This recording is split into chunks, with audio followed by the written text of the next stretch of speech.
Hello and welcome to a new video here today on Ryan Talks Tech. So today we're taking a look at a product from a category we've never looked at before on the channel, tablets, and more specifically iPads. And this is what we're reviewing today, the 2025 iPad A16 model this is. And that's what we're going to be taking a look at today. Still wrapped up in the box. So let's unbox it and see what you get inside. So here's what we get inside. Apologies for the towel on the desk. I've not actually got a case for the iPad yet, so I'm just trying to stop it getting scratched or anything. So inside the box we get the iPad and a cable. Now there's no power adapter with this one. The last model of iPad I had was the 9th generation, and there was a power adapter with that, so that's something to bear in mind. You don't get a power adapter included with this one. Okay then, so let's boot the iPad up and begin setup. Just waiting for it to boot here. There we go, the Apple logo. And I'll now complete setup, and once it's all set up, I'll be back with you. So here we go then, the iPad is all set up, as you can see. Now, when I was setting it up, it said you can bring an iPhone near this device to set it up, so I did. I brought my iPhone near to the iPad, and it automatically signed me into my Apple account, and it automatically entered my Wi-Fi password and everything like that for me. So it was a real breeze to set up. Now, I've not chose to transfer any apps or photos or anything like that, because I don't really use my iPad for that. In fact, I very rarely use an iPad. The main thing I use it for is watching YouTube and viewing web pages and things like that. So that's not really something I need, but of course, if you wanted to do that, you could.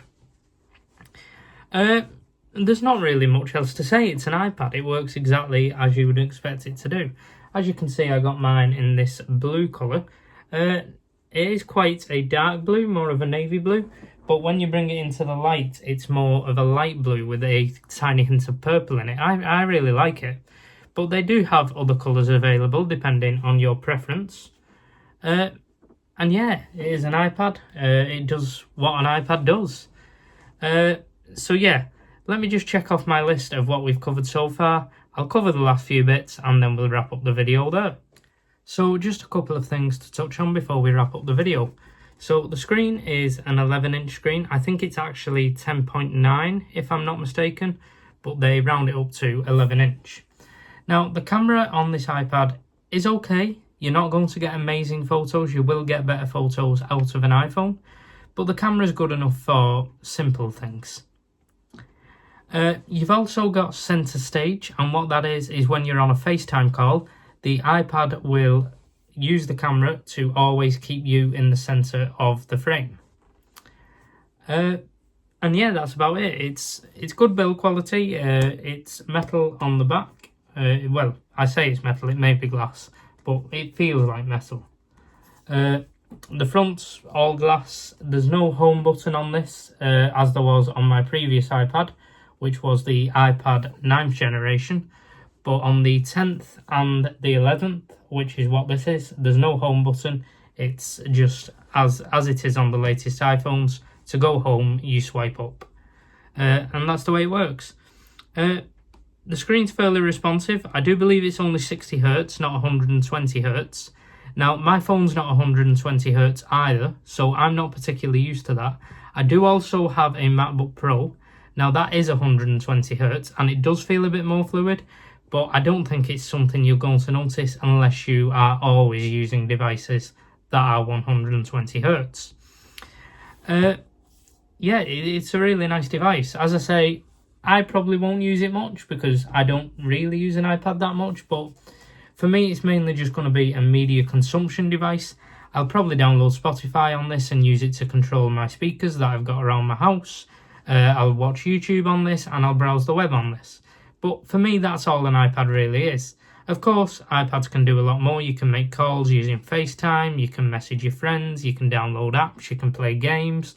But I don't really use any of that. I just use an iPad for the basics. Browsing the web, watching YouTube, and playing music. And for that, it's great. And I'd also say it's great for gameplay, using apps, whatever you want to do really. So yeah, I definitely recommend this iPad. It's the iPad 11th gen. Now, I've never had the 10th gen, however, I have looked at the specs of the 10th gen, and if you already have the 10th gen, I don't think it would be a worthy upgrade going to the 11th gen. But if you are any earlier than that, maybe the 9th gen or something before that, then maybe it would be a good idea to upgrade to the 11th gen. Or if you've never had an iPad before, it could be a really good product for you to buy. So yeah, I definitely recommend it. Great device, and that's about all there is to say. So thank you for watching this video. I do hope you've enjoyed. Please like it if you have enjoyed, and please subscribe and turn on them notifications so you don't miss out on any future uploads. Thanks for watching.